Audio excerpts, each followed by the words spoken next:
Okay, so we're gonna talk about the introduction to physiology and why this is important. Now, I would like to share a little bit of my story and why am I sharing about this in the first place? Because there was a time in my life when I was kind of overweight, and I was like, let's see, probably from 12 years on until like 18 or 19, that I was kind of struggling with my weight, and I was struggling, and I was like, what's going on? And it was kind of difficult because I didn't know what was happening. I was like, I tried so many different diets. I tried so many different methods. I knew almost every diet by like how you do it and everything. I would go to school, and whoever would need help, I would be like, this is what you can do. And, that was kind of my passion. But I just couldn't lose the weight. And I wasn't like really obese. I just had pounds that I was like, I do not want those. And, it was a struggle for many years that I was trying to fight that extra weight.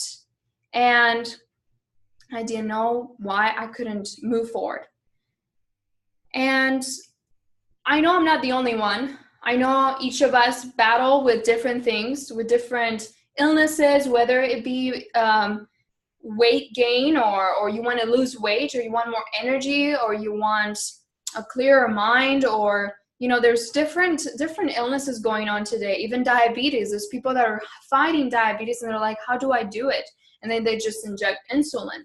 So many times we don't know what the cause of our disease. We don't know our bodies are doing what they're doing. Therefore, we just cannot really take hold of our bodies very well. And this is really common today because, as we see, there's a lot of people that go to the doctor today, right? Probably you go to the doctor as well to be checked and to see what's going on with your body. Well, so because of my experience, there was a time in my experience that I've learned what to do. And once I learned what to do and what my body needed in order to lose weight, that's when I actually started losing weight. So the same principle applies to anything, whether it's diabetes, whether it's cancer, whether it's losing weight, having more energy, anything, it applies. Whenever you know why that disease happened, and you know how your body did it and what happened there, that's when you're going to be able to break free from that disease and even prevent it, which is even more important. So that's why I want to talk today about physiology, and I want to share with you some interesting facts. Did you know that 1 in 10 people die in the US due to medical errors? 1 in 10 people die because somebody just made a mistake in the United States. And just to think, it's like how many people actually go to the doctor and go to put their bodies into the hands of somebody else. And do you know that modifiable behavior risk factors are leading causes of mortality in the US? What does that mean? That means that that's leading causes of mortality. That means that those are things that you can change, kind of like smoking. That's something that you can change. Even obesity, that's something that you can change, but people are dying from it. Let's see, even exercising. When there's lack of exercise, many people die because they're not exercising, really. And those modifiable behavioral risk factors are the leading causes of mortality in the US. So this is good news for us because that means that we can change. We can actually choose to make a change. And my question for you is, my question for you, why is this thing not working? Sorry, I'm trying to figure out why my clicker is not really cooperating. Are you on the Google side?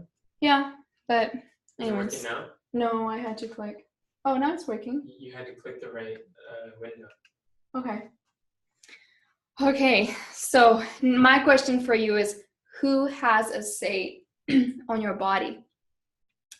Because anytime that, that 10% of people, 1 in 10 people that died because of a medical error, like that doctor or that surgeon or whoever didn't have to live with the consequences of their choices, of whatever they said they're going to do with yourself.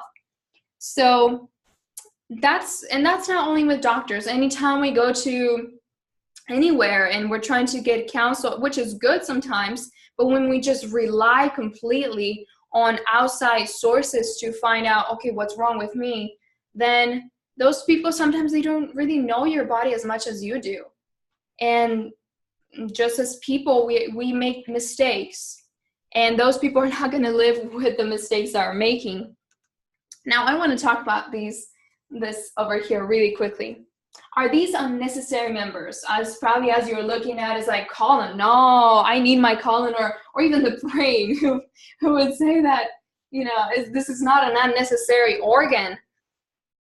Now, I want to say that these are the most commonly extracted organs that people get out of their bodies because something went wrong, or sometimes they even prevent it. There was a time when a lady, she was going to the hospital to remove, what was it? Her female organs. Yeah, her female organ, like completely take it out. And then Kathy was asking, why? Does she have a problem? And the guy's like, no, she just is preventing any cancer or anything by taking out her organs, her female organs. And it's like, wow, if they would tell you that you would get brain cancer, what would you do? Would you take out your brain? That's like, okay. But people do that with their colon really often because people, they hear that maybe they have a history of like colon cancer in their family, so then they would get rid of the colon, and then doctors would do whatever to be able to take care of the when the colon is gone, because you still need a colon. So all these organs, so we have the colon, the spleen, the right brain hemisphere. This is from an article that was saying that with these organs you can live without. So you can live without your right brain hemisphere. Gallbladder, kidneys, tonsils, and appendix. Who here had their tonsils removed? You too. Did the doctors ever tell you why are the tonsils like? Did they tell you they're important, or they just tell you that it's not? I don't think he knew. They didn't know. Well, the thing with tonsils, there was a time when they would take those out, and actually those tonsils are the first line of defense to fight infections.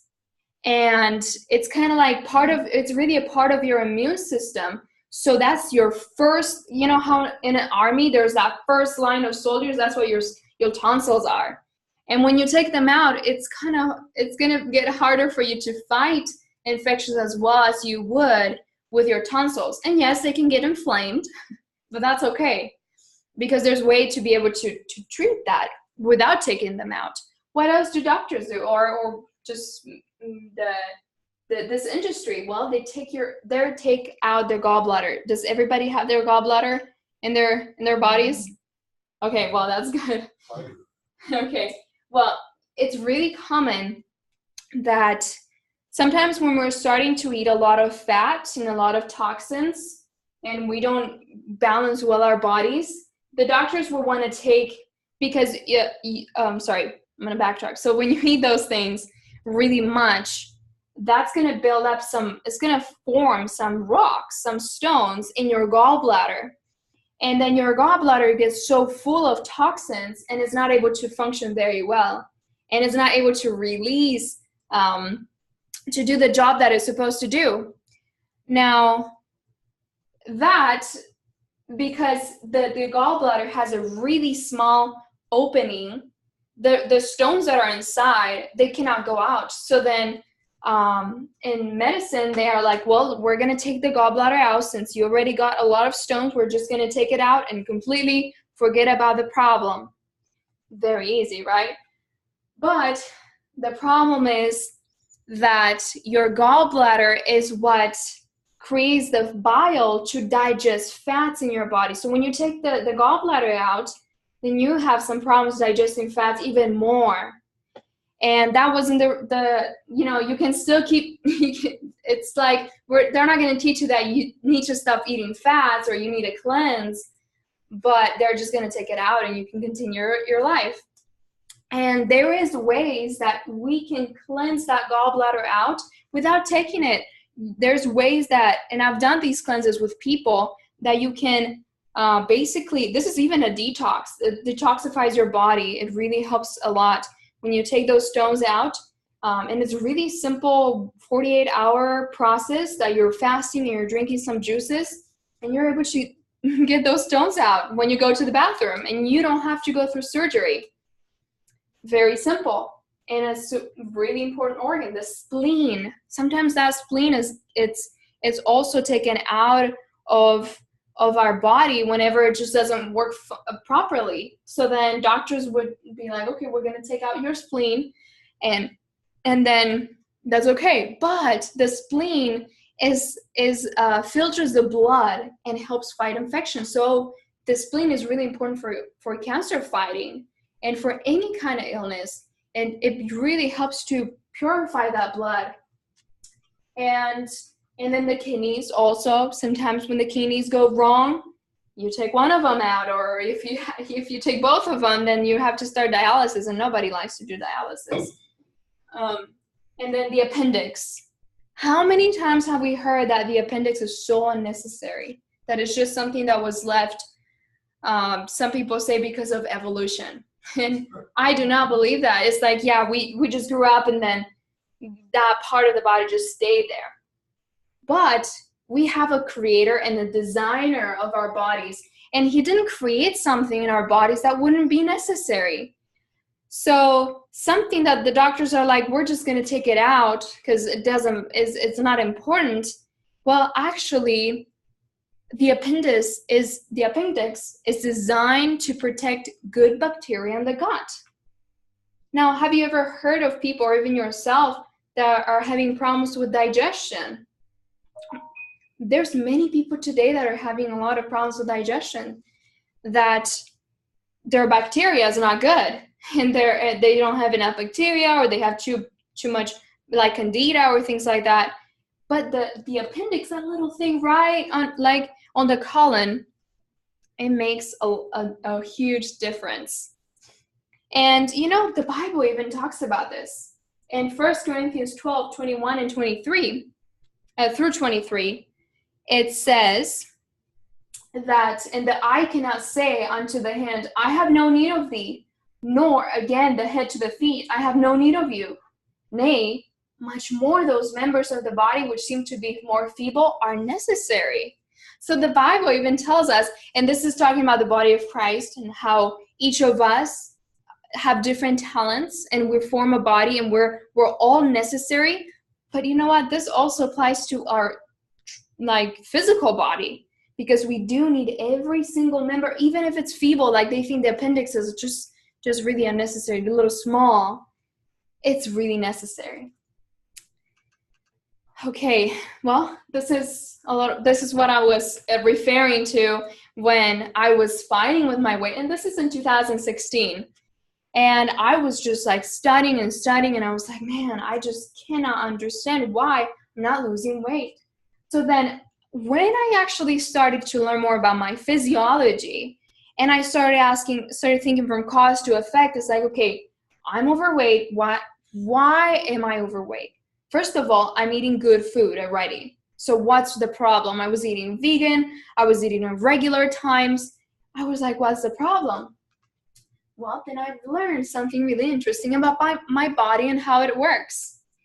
And when there's a lot of impurities in the body, when there's a lot of toxins in the body, what happens is that your body is going to create fat, and to be able to encapsulate those toxins.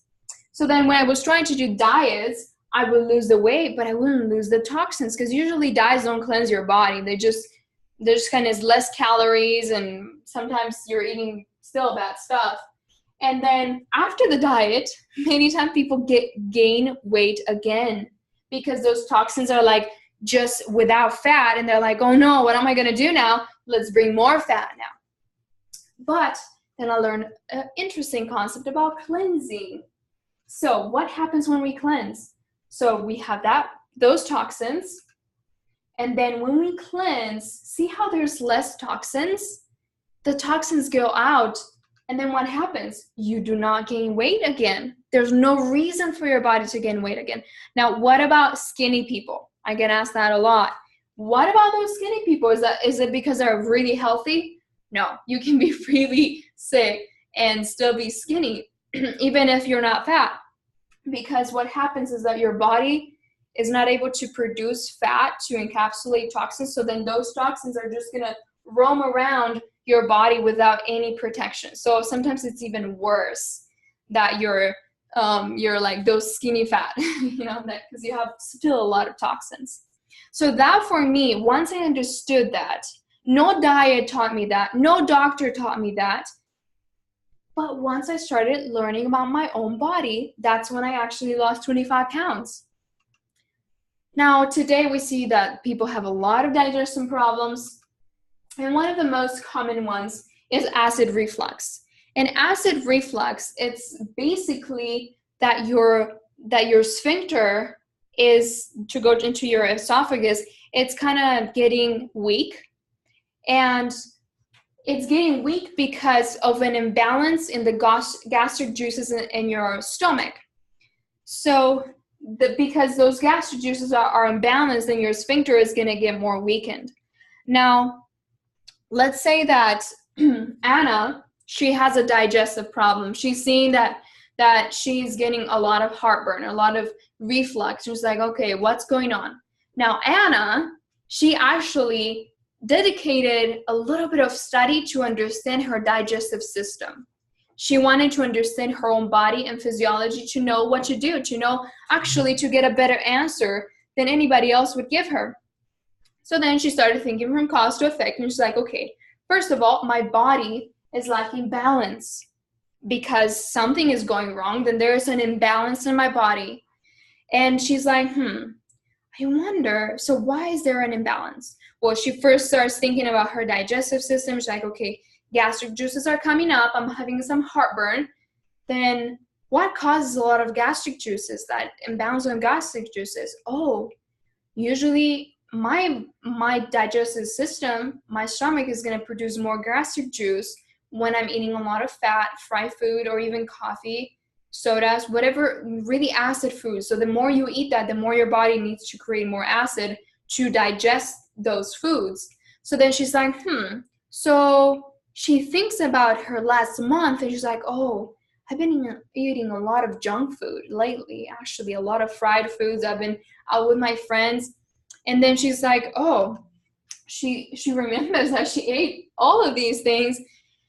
And she's like, well, because she understands that overload of gastric juices happened, then she understands that now she needs to eat better foods, like foods that are more alkaline, so that she can balance everything out in her body. And then that's a simple remedy for acid reflux, for heartburn, just to be able to eat less of these acid foods. And these over here are actually proven by the Mayo Clinic that these do cause heartburn and acid reflux. So that's chocolate, cheeses, pizzas, fried food, sodas, even spicy chilies or jalapenos, and then coffee, because those are really acid. So it's hard, your stomach really needs to create a lot of gastric juice, and then that goes up. So then she's able to simply take care of the problem. Now today, there's a lot of people that go and take a lot of pills to take care of the problem with acid reflux, right? If you know, or if you've ever taken those. And I remember my mom was working with somebody with an old man, that he was taking it one every day or a few every day to battle with that acid reflux. Today, there's a lot of people that are battling with that. And they keep their diet the same, and their poor stomach is working and working and working, and then they're suffering just because they do not know a simple understanding of their digestive system. Let's say that Another time, Anna is seeing that her digestive system is not really working well again, and she is not digesting foods very well. So she's like, well, how does my body digest foods? And she's like, oh, enzymes. That's how my body digests foods. It always uses those different enzymes to be able to digest different nutrients and different kind of foods. So then she's like, oh, you know what? I have failed to eat a lot of grains and a lot of raw foods, because where you get the enzymes is from raw foods. And your body needs those to be able to really assimilate nutrition from your food. So then she starts eating more fresh vegetables and fruits. And then she's finally able to digest her food again. And that's really exciting, because the more you wait, because you're seeing you have a problem with your system, like to digest things, the more you wait until trying to figure out how to change that condition, the worse it gets, and the harder it's gonna be to get what's it called, to relieve that condition.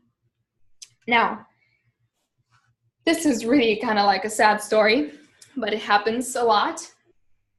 There was a mom one time that she took her baby out for a stroll, and it was a really, really hot day. And that mom didn't really give her baby very much water to drink, so that baby was a little dehydrated when it went out into the sun and into the hot day. And then what happened is that baby got a heat stroke. And that baby didn't die, but it actually had to live its whole life with a handicap and battling seizures. Now, that mother didn't know that her baby really needed water to survive the heat strokes and to survive anything that is really, so that her body works well. So then, just because of that simple thing that she didn't know about her body and physiology, that your brain really needs water, her baby had to live with the consequences for the whole rest of her life. And also we see today there's a lot of mental diseases like Alzheimer's. There's a lot of depression going on. There's a lot of people are lacking mental focus. Their brains are just so foggy, and they're just like wondering, it's like, what's going on? And today many people are struggling, even dementia. Like more and more these mental illnesses are increasing. Why? The base cause is because of a lack of understanding of their own physiology, of their own bodies. I know you probably have studied this in school about physiology, but probably they didn't teach you, at least they didn't teach me, how to treat my body, how to understand how my system works, so that I know what to do whenever I'm ill, or even to prevent this. Because when you get to a state of like Alzheimer's, it's kind of hard to come out of that. And many people wait until they come to that point instead of preventing. But how would they prevent it if doctors don't teach you how to prevent anything, really? And then you don't know how to prevent it. And then when you start doing something is when actually it happens. And sometimes that's too late. And with that, every 66 seconds, somebody in the United States develops that Alzheimer's disease. That's just Alzheimer's. Cancer. How many people have cancer today? Actually, 1 in 4 people will die of some form of cancer in the United States. That's like 1,500 people a day. That's 43 children every day that are diagnosed with cancer. What's the problem? Well, these parents, these people that are dying, they did not know their physiology. They did not know that in an alkaline body, disease cannot exist, that cancer cannot form. They did not know about drinking more water and eating better and exercising and breathing. They didn't know their bodies really needed that. So then they suffer the consequences. Now, my question for you, do you want to suffer the consequences of your ignorance? Because in physiology, with our bodies, with our lives, ignorance is not bliss. It's really not bliss. The Bible says that in Hosea that my people die for lack of knowledge. I do not want to die for lack of knowledge. And I didn't want to stay overweight because of lack of knowledge. And my question is, are you truly free? Because when we don't understand how our bodies work, we have this duty. God has given us this body to the Bible says, to keep it as, because this is the temple of the Holy Spirit. But if we don't even know how it works, is somebody else going to keep it for you? No, that's our duty. And whenever we don't understand, we're not free. We think we're free. We're thinking we're in the land of the free, but actually we're under slavery because of our ignorance. Now, let's say that you got the best car that this world had. There's just one brand, this best car. And you buy this car, you're really happy with it. And then, you know, there's a lot of mechanics in the world that actually study this car. They study how it works, the mechanics, because this car is the most complex of all. It's super complex. And there's mechanics that are studying and studying and studying. It's like, how does this thing work? And then you get this car, you buy it, and you see, you know, everybody's just, wow, studying about this. And let's say that it comes a point, or maybe you're like, you know what, I actually want to keep my car healthy. I want my car to be free from mechanical errors as much as I can. So I want to learn how to use it. So what you do, you're looking at all these mechanics, you're like, they're just studying, and then you're like, what do I do? And then suddenly you find this paper that it comes with your car that is telling you that you actually have an access to the designer and manufacturer of the car. And you're like, whoa, I've been looking for mechanics all over, and now I see this paper that is telling me that I can actually go to the manufacturer and designer of this car to be able to understand how to keep this car running properly or fix it or whatever I need. What would you do if you had that paper? If you have that access? Drop those other mechanics and run to them. Yeah. Well, what would you guys do?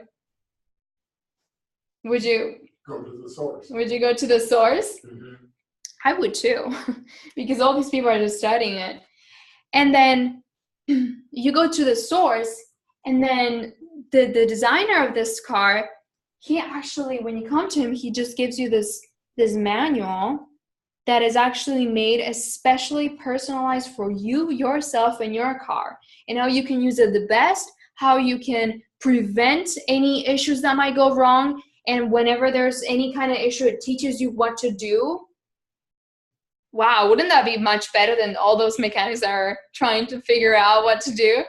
That manual seems like really important. Well, the same is with us. Today, it's kind of like we have this body, and many times we go to other people to find solutions and to just learn about, to see what I should do with my body. Should I take my kidney out, or should I take my right brain hemisphere out, or what do I do with cancer? Oh, chemotherapy. Oh, okay. You know, it's kind of like those mechanics that are telling you, it's like, I think you need to go through chemotherapy. And then your body really gets kind of destroyed with that. But then for us, each one of us have the unlimited access to God, to the creator and designer of our own bodies, that can teach us how to manage our bodies. And today we're going to learn more of the manual that he has given us. Enoch is going to do a presentation on that. And that's really going to explain why this manual is important, how to use it. And there's this quick Bible verse in 1 John 2:27. It says, "But the anointing which ye have received of him abideth in you, and ye need not that any man teach you. But as the same anointing teacheth you all things." So God is able to teach us all things. You don't need a man to teach you when you take responsibility of your own body. Now, something that is written in that manual to be able to prevent any illness is the 8 laws of health, and we just sang about it. Godly trust, open air, daily exercise, sunshine, proper rest, lots of water, always temperate, and nutrition. And this is our goal here, that we may teach all of these 8 laws of health in relation to the cause, prevention, and cure of disease, so that we may understand our physiology, that we may understand how to take care of our bodies. And these are the things that are really going to help us with anything that we may face. Now, what is physiology? Human physiology seeks to understand the mechanisms of that work to keep the human body alive and functioning. I know I want to know that. I want to know how my body works and how is kept alive and functioning, because I want my body to function well.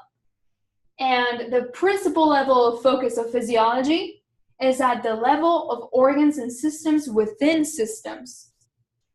And the human body consists of many interdependent systems. Each system contributes to the maintenance of homeostasis. That's a balance in your body. So every single organ, every single cell, every single system of your body works hard to keep it balanced. But then we choose how hard it's going to work and if it's actually going to be able to make it by what we eat and what we do, by not following actually these 8 laws of health. So really quickly, our body is made up of systems, and the systems, I'm going to pass this over. The systems are made up of organs, and the organs are made up of tissues, and the tissues are made up of cells.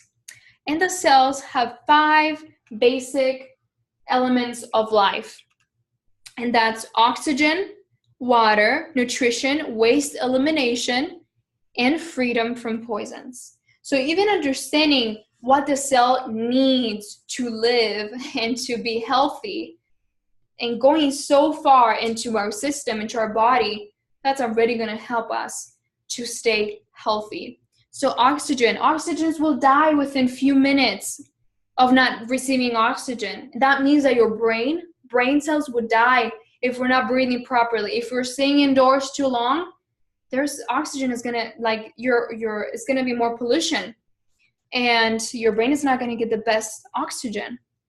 So then your nervous system doesn't work very well. Water, cells will die within a few days without water. So it's really important for us to drink water first, because we want those cells to work perfectly, and then next because we want any system and every organ to work well when it has water. Nutrition. Cells would die within a few weeks without nutrition. So we want to make sure we give the best nutrition. Waste elimination.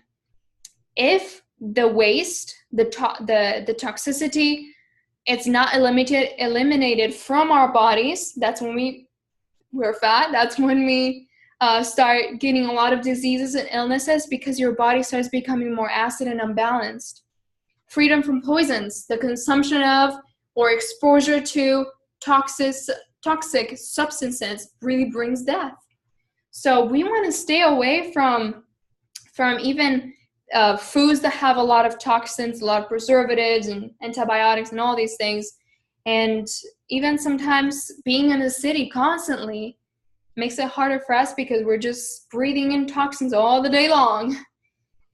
So these are the 5 things that your body and your cells mainly need in order to be able to survive. So this is what I wanted to share with you today. And I want to leave you with this thought. It's like, choose to truly be free. Choose to take care of your body, to take hold of your life and learn how your body works. Learn to be your own doctor, because you can. And in the next presentations, we're going to learn how we can study physiology, because I know for me, when I was in school, they kind of gave me this bad taste of physiology sometimes, because it was all like memorizing, and I didn't understand, like, yeah, sure, this is how it works, but it wasn't really personalized. So what we're going to do here, we're going to learn more next Sunday that we're going to do this center. We're going to learn more about how actually we can learn about physiology and how we can do it practically. And who's excited about that? I'm really excited. Yes. Because this is really important. Okay, so now I believe that we're gonna have either song service or Deborah's gonna come up and she's gonna share with us. I'm not sure what's next. It's gonna be mine. Okay, perfect. So Deborah is gonna speak with us about something really amazing. She has this amazing testimony about her life and how she overcame even obesity, and she's in this pathway to health. Thank you. Yeah. Thank you. I'm not sure how to use those. Will You- you be you able to just- see it on there? Yeah. Which one's up next? You just click it. Right here. And see if it's gonna. All right. Can So I you make can this go a little back. bigger somehow Yeah. so I can see what I. Okay. How's that? All right. Yes. Thank you. Mm-hmm. I appreciate that. Welcome everybody. I'm so glad that you're here, and we have great information here, and we love to have you here. Invite your friends, your family, everybody. We do this every month on the first Sunday, so, and it's always different. So today I'm going to share my testimony with you and talk to you about the depression and my weight and stuff like that I was so in bondage to, and I'm overcoming it. So I'm going to go ahead and go through this. And I used to be severely depressed, and I love to watch America's Funniest Home Videos. And I used to sleep all the time, and I didn't have energy to clean or cook, and I have 2 children, and I felt very bad because my children, they suffered also right along with me because I wasn't available for them as a mother, quite the way that a person not in depression would be. And so they were troopers. They went along with me, and I don't, it took its toll on them too. So that makes you feel bad right there. So I used to, if I was awake, I'd just watch television. And if I was, trying to get over the sadness and everything. And if I was asleep, well, I was happy about that because I would be able to sleep and not have to deal with anything. So, but during that time, it's like I would like live in my house, and I'd have the blinds pulled closed, and I would be in the darkness a lot. And I can remember living in some apartments where it was cold, and we had base heaters, and so just me and the kids would be in one room, and so even though we had that house, we would stay in one room, and that was kind of nice because then I could watch them too while I was sleeping. And it wasn't fair to them by any means. I'm not trying to say this is fair, but that's how it was, unfortunately.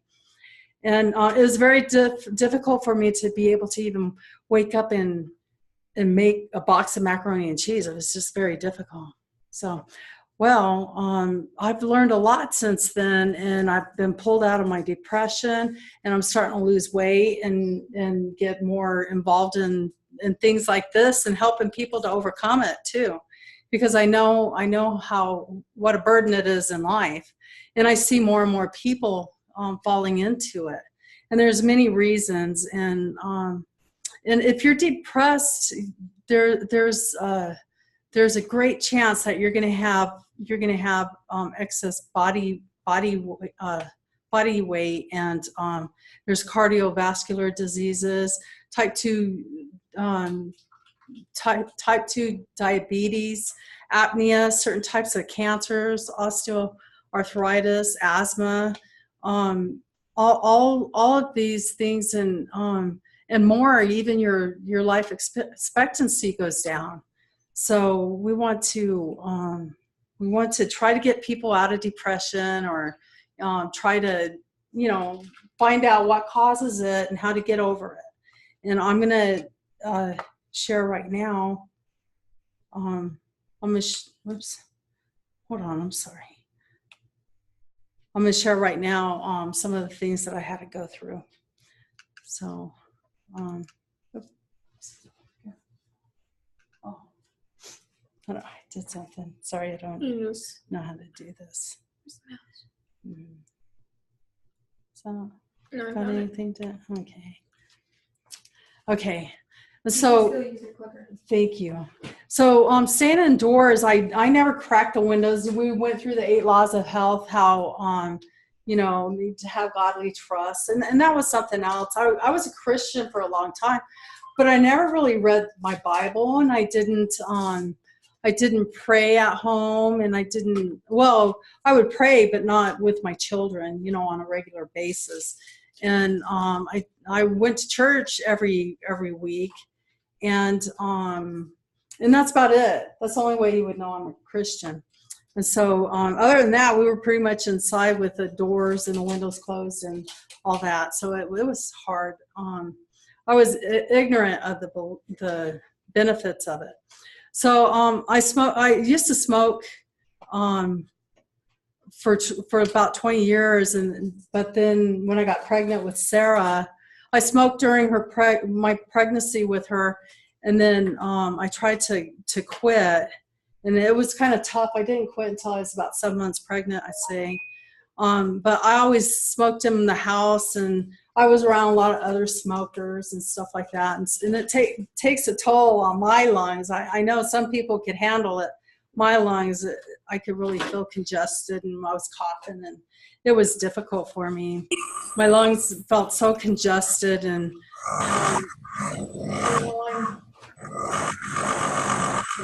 while I was depressed also, I drank a lot of coffee and soda, and I would treat myself with Dutch Brothers. I really love that. It's a lot like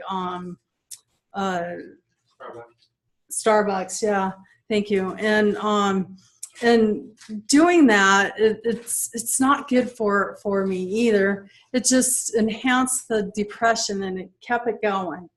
And the foods that I was eating and the foods that I was feeding my children, we really don't have an opportunity, a chance to fight it off and to do what's well for us. Some of the things that I liked so much was Butterfingers and Sandy cookies and Blizzards from Dairy Queen. Oh boy. And I had a 44-ounce soda every single day. And I like to eat Breyer's ice cream and meat. And I used to go to Burger King because it was quick and easy. And we used to eat macaroni and cheese. So much processed food and coffee and stuff like that. And I didn't realize that it was bad. And I know the doctor would say not to drink soda pop and to eat ice cream, but that's about all I knew that of what I was eating, that it was so bad. Oh, and Butterfingers, that it was so bad. Here's a picture of my son. He was eating ramen noodles. He liked to see how much he could fit in one bite. And so he would be, yeah. That was an entire bag of top ramen. Yeah, that's an entire bag, and that bowl had a couple more bags in it. That's what we would eat. And then, oops, I had to escape. I'm sorry. Okay. No worries, it's right next to When the you next button. yeah. Next button right here. Oh no, right there. Present. Okay, sorry you guys. Coming out of the depression, I have to learn these things too. And I'm glad I have youngins around to teach me. Well, I'm kind of hard to move the mouse. Yeah, it's delayed. Is it delayed? Okay. Do you want help? I don't know if I can get it. Is it?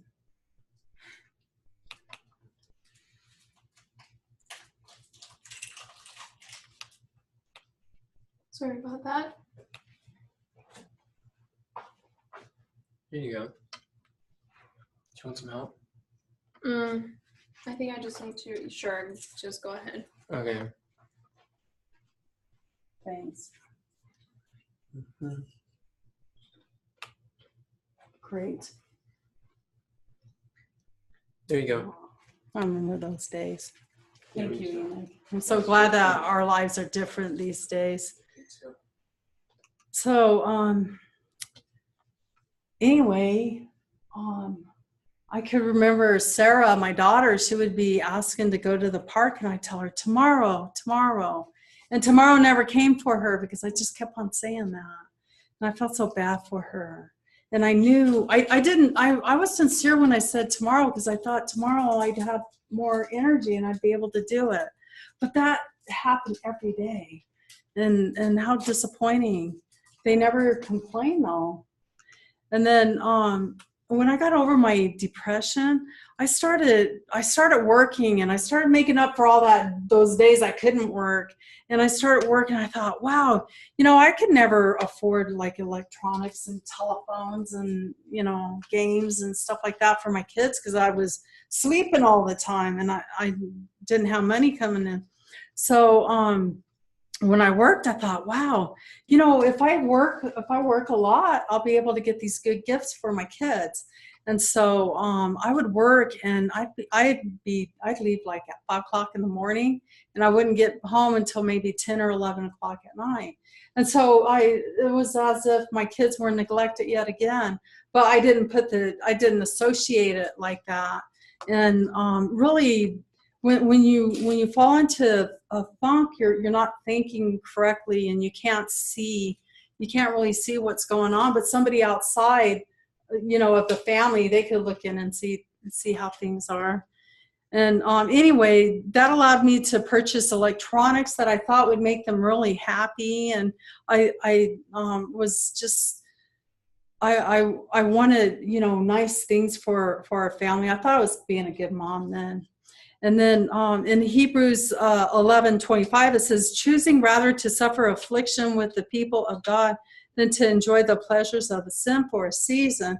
I should have been with my children and not buy electronics and watch television all day and stuff like that, and have the blinds closed. It was, if I had opened the blinds in my house and let that sunshine come in, because that sunshine not only helps you with, like energize you to be able to go out and move around and wake you up and, put your circadian rhythm in the manner that it's supposed to get you to sleep and to get you awake so that you feel the sleep and stuff. But I didn't know, and I felt more comfortable with it closed. That's what depression does. And sleeping all day. I slept during the day mostly. And then I love to just sit there and watch television or read books. That's what I spent my time doing. And this picture right here shows when this picture right here is when I'm afraid to push any buttons. Let's see if I could get this. Wait, no, it's this. Oh, right here. Oh, you can't see it on television though. It doesn't show. I can't on television. Okay. Wait, anyway, this picture was some of the first times that we went to church. Me and Enoch got saved, and I had backslidden from going to church, and I said, wow, I said, Enoch's going to church. I want to take him to the correct church. I said, so I'm going to start going back to church. And his friend Josh right here, and his friend Danielle, we all went to church together, and we were all learning about God, and it was amazing. And we ended up going to Pastor Coy's church, and we learned we were learning the 8 laws of health. And one of the first ones we learned was about nutrition. And I remember we went home from a class, and that was teaching us about nutrition. And we went through everything, and we threw all kinds of stuff away, and we just started from scratch. And some of the things that helped us to do that was forks over knives, and having a church family that was into teaching the community how to live better. And we joined that church, and they taught us how to cook. And in return, we were teaching other people how to cook. And so that's us up there teaching people how to cook. And that first seminar, Enoch won this Natural Remedies Encyclopedia. And because they were led, and whoever showed up the most, and they said that they'll draw somebody's name out to win that. And he actually won that. And now we're in the Walks with God Ministries, and we have church online, and we teach classes, and we've got a lot going on. We do camp meetings sometimes, and Enoch since then has learned to be a pastor, and he goes out and he preaches and he does evangelistic things. And I feel so blessed to live in a time like this with my son. My daughter lives in Portland, and I just feel blessed to be amongst them doing this. It's not fun being blue. Always talking and thinking about sad things. That was something that was very difficult for me to overcome. Anything that came out of my mouth was negative. It was about how something didn't go right, or somebody was thinking wrong, or something bad had happened. That's all that my mind could dwell on. And that wasn't healthy for my children either, because I was a single parent and they only had who I was. That's all they had. And then this is our church that we went to. I just love this church. It's out in Central Point, Oregon, and it's a little church, but it's a mighty church. And I would suggest, if you're out in Oregon, in this Medford area, go give that church a visit, because they're very nice people.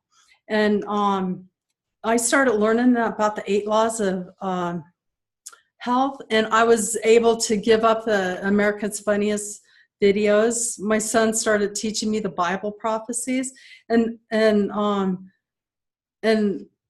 we started to go into full-time ministry, helping with the people in the community who's struggling and need, who are feeling like me too.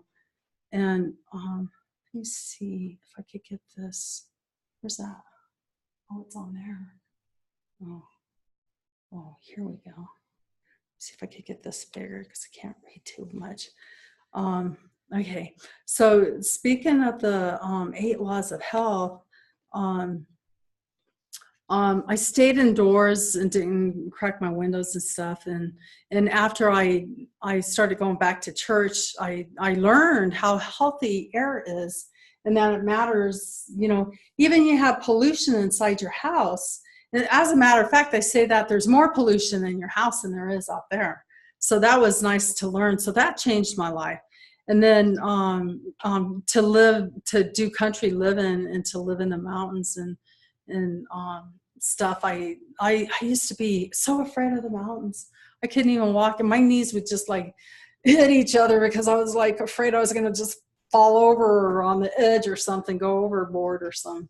And that fear went away from me, and I was able to drive in the mountains and stuff. So I encourage people to go into the country, because it really makes a difference to get away from the city and the hustle and bustle of the city life. And the air's fresher out there, and there's many benefits that I can't really go into right now about that, but consider that if you don't live in the country. And the sunshine, not letting the sunshine in. I really needed the sunshine, because that sunshine gives me energy to go about to do things, and my circadian rhythm was off. But when I started going to church, I learned about that. And then I started getting proper rest, because the sun getting in your eyes in the morning, and just, waking up and stuff. I started drinking a lot of water, and I didn't do all these all at once. I just, little by little. I mean, I heard about being always temperate, and I got to say I'm struggling with that still, but I'm taking on the things that I can, and I keep moving forward. And just I tell you what helps with this. You pray to the Lord, you ask for him to help you in all things, And if you fall, get back up, get back up, get back up. Don't stay down, and watch who you're around. That's what has helped me the most.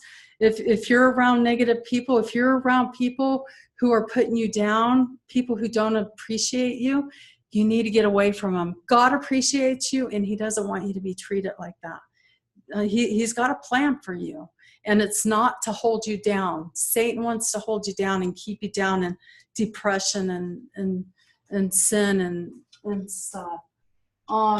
Nutrition helped me out a lot. When I changed my nutrition, I was able to get a grasp of things a little better. The godly trust really changed my life. I was able to learn about the prophecy through my son and to understand it better. And God helped me to see that he has a plan for me. And I quit the funniest home videos. I found I don't have time for that. I've got much to do. And on the open air, just going outside and getting fresh air is good. It was a lot better than staying inside the house. I would like breathe, and I could feel like little bubbles popping in my lungs because my lungs were sick. And as a matter of fact, they probably looked like that after smoking for 20 years. And I remember when I saw a picture like this, I was like, whoa, I need to quit smoking. And even though I wanted to quit smoking, it was very difficult for me to quit smoking, but eventually I did. Amen. And then the fresh air is going to help heal my lungs. And I haven't smoked for quite a while. Gee, it's been over 20 years. And I'm just glad that I don't smoke anymore. But I smoked cigarettes, and then I went to smoking marijuana, and the marijuana seemed worse on my lungs too. And not only that, I got to where I couldn't carry on a conversation. I'd be talking, I'd say, what was that I was trying to say? You know, if you just go, I'd be like, go where? What am I saying? I don't even know. And it would frustrate people because they're like, well, what are you saying? You know? And it was really horrible. And it takes time to overcome that. But I'm telling you, God, give it to God. Ask for your forgiveness. Tell him you're not going to do it again. Stay away from it. If there's people in your life doing it, stay away from them. If there's anything tempting you, stay away from it. Do your best. Your best, always your best. God honors those who honor him. Exercise, this is another thing. I like to exercise one day, and another day it's like, oh, please, I don't want to exercise. And so I struggle with that, but I'm glad that I'm around young people because they're like, come on, let's go exercise. And they'll get me out there even when I don't want to go. And that's nice because I always, when I go, feel, oh, I'm so glad I did that. So, and that helps. And it's nice to get out of the pollution in the house, you know, let air go through your house and stuff. I remember my children, they would try to get me to go to like a lake or, you know, camping or something, but I never do it. I just never did it. My children did not grow up with me taking them out and about and having fun and stuff. And they're so happy that I'm doing that these days. They're so happy. And I am too. And I can't make up for what I did before, but life's a whole lot better because I'm willing to do things that it takes to have a different outcome. Just even walking, that's all you have to do. Just walk. You don't have to run. You don't have to lift weights. You don't have to outdo anybody. Just walk. It's good for your organs. It's good for your body. It's good for your mind. It's good for your soul, everything. It's good for life. It brings life. It activates it. And then here's a picture of me that's my daughter and my son, Sarah and Enoch. And they're taking me out in the mountains, walking along. So, and Enoch's there in case I was going to fall, and he's helping me get through. And they give me the trust that I need to get through that. So I'm so glad that my children don't hold things like that against me. And then here I am hiking up a mountain. Can you believe that? And here's the people I hiked up with. There's my son Enoch, me, Zipporah, and Raphael. We all made it up that mountain.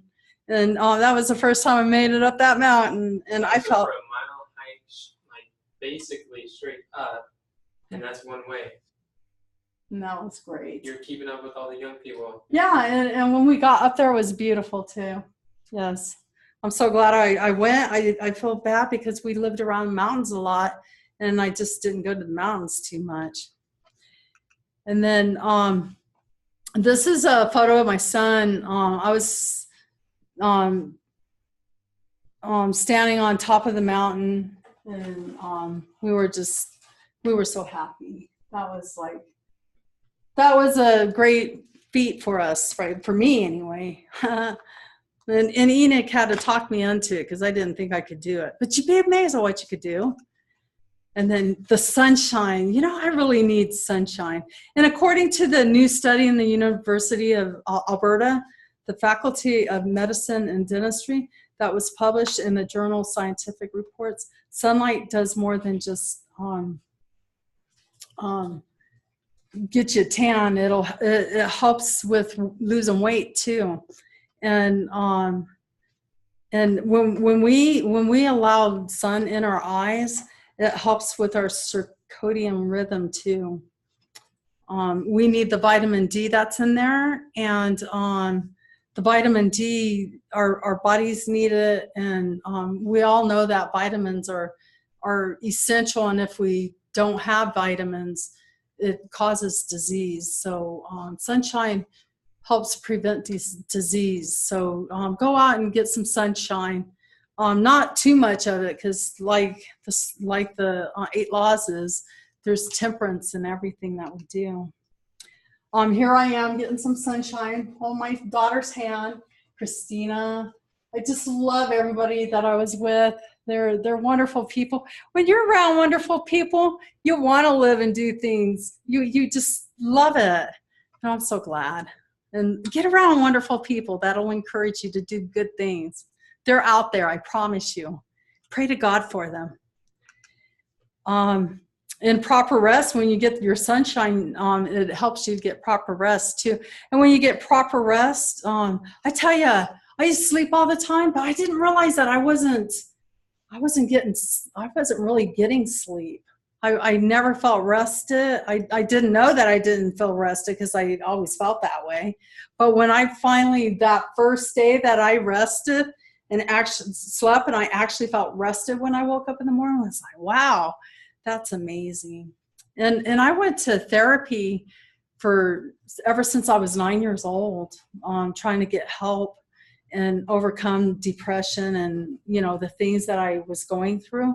And that was a long time. And I quit going to therapists probably when I was about maybe 40 or something like that. And they weren't helping me. They never really helped me. Church helped me. Eating right helped me. Keeping the 8 laws of health, that helped me.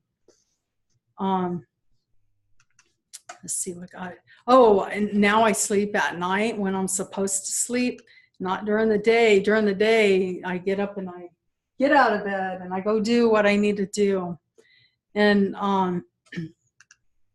let's see, I started drinking lots of water when I realized that I needed to drink water. And drinking water really helps with everything, because your body needs water, your brain needs water, your body, your organs, all organs need it. We need to like clean ourselves. Water helps not only cleanse you and inside and out, but if you're having pains or you're having, if you're cut or anything like that, water helps with that too. Like if you have arthritis, or if you, it's amazing when I learned about water. There's so much out there to learn. I tell you, I hope that you're not living a life of depression the way I did. I want to give you hope that there's help out there. And you can always call us, and we'll get you on the right track. I've got to say, we don't sit and talk about why or how or anything we got depressed, because it doesn't matter how or why. There's a remedy. It's how you get over it. It doesn't matter how you break your leg. It's the same remedy to fix it. So no matter what's going on, we don't have to really discuss that. We could cut to the chase and just get right down to how to overcome that and get out of it. I promise you. All right, so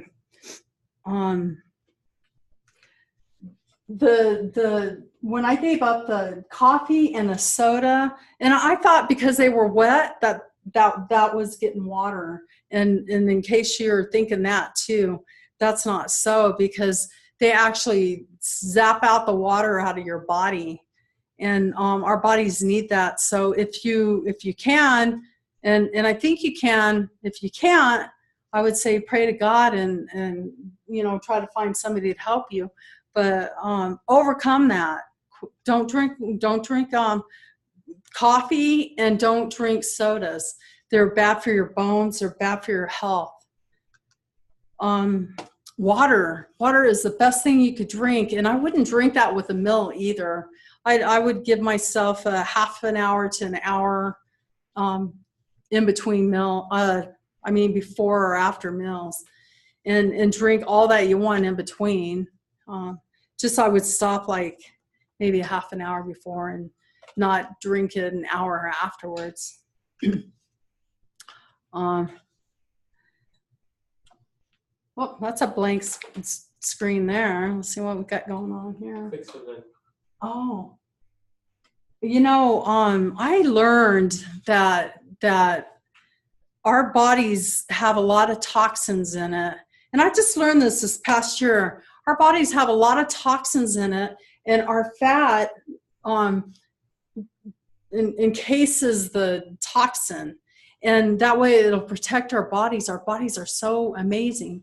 And so we have all these impurities in our bodies with the fat that's all around it. And then what happens is when you diet, you shed that fat, and then all those toxins are free to go affect your organs that the fat's been protecting. And so we think we're doing ourselves some good, and we're not. We're killing ourselves with toxins. And the impurities, they don't come out. They just concentrate in your body. So I have learned since then that if we are able to cleanse our body, then our bodies will overcome this sick cycle. But thank God for the cycle that it does go through, because God created us so wonderful that a fat will encapsulates a toxin like that. And we do want to live the way that God created us to live. And he didn't create us to have toxins, and he didn't create us to be fat. But he did make remedies, and he did make ways for us to overcome it. Not without him, though. You always want him. So one way we do it is we do cleansing inside of our bodies, just like our outside needs it, our insides need it too.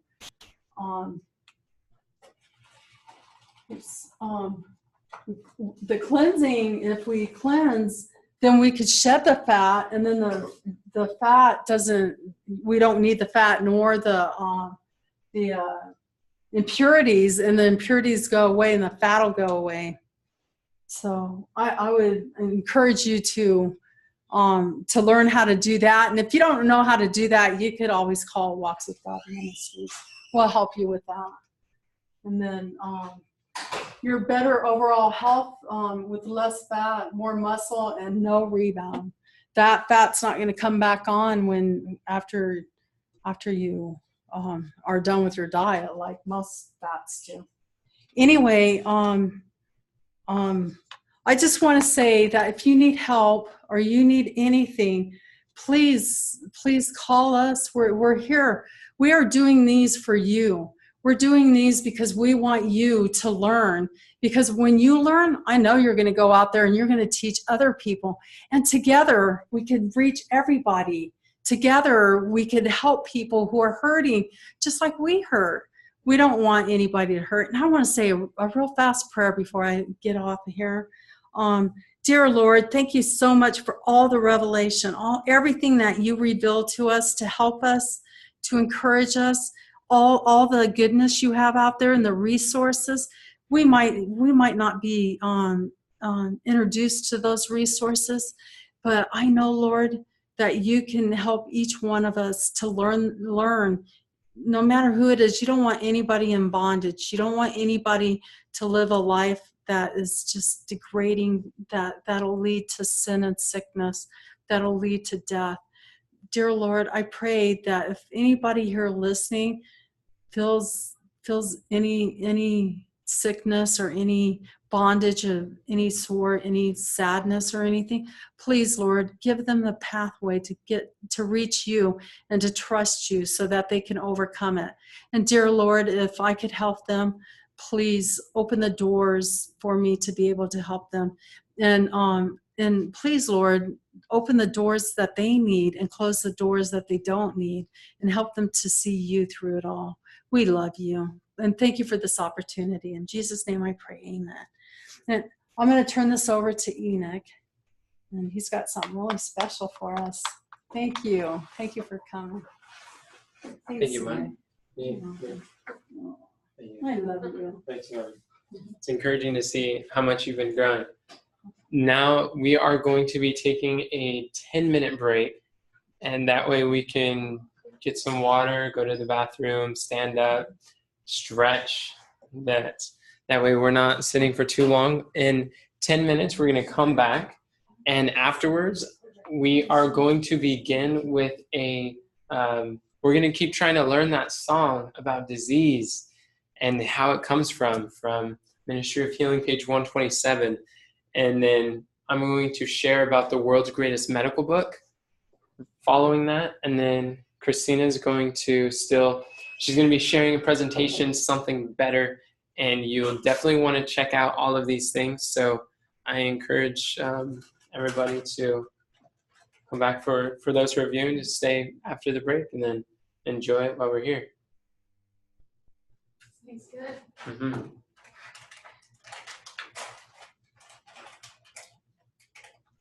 Are you stopping the recording? Mm. Do you need help?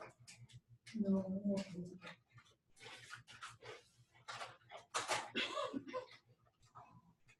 Also, if there's anybody interested in live muscle analysis, it's open.